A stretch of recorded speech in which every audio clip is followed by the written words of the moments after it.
أول مرة أكون مديرة في 2013 اتقالت لي جملة: خدي بالك يا حنان، لازم ترضي كل الاستاف بتاعك علشان دايما يكون في ظهرك وتعرفي تنجحي.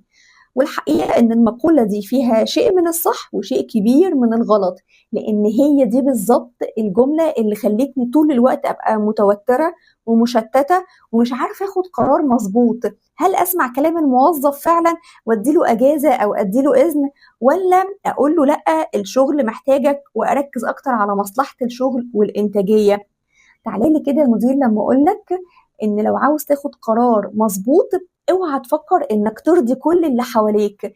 لازم التشتت ده كله يروح علشان يكون في لحظة وضوح وتاخد القرار اللي انت فعلا شايفه صح للمصلحة العامة. ولو انت لسه بتتردد في اتخاذ القرارات في المواقف البسيطة دي، انضم لجروب التليجرام الخاص جدا للمديرين الاستثنائيين اللي زيك. هعلن فيه عن ورشة Decide Like a Leader، ورشة مجانية هتعرف تاخد فيها قرار مظبوط بوضوح. وما تنساش تعمل فولو البيج الفيسبوك لو انت عاوز تتعلم طرق اكتر للإدارة بذكاء وبهدوء.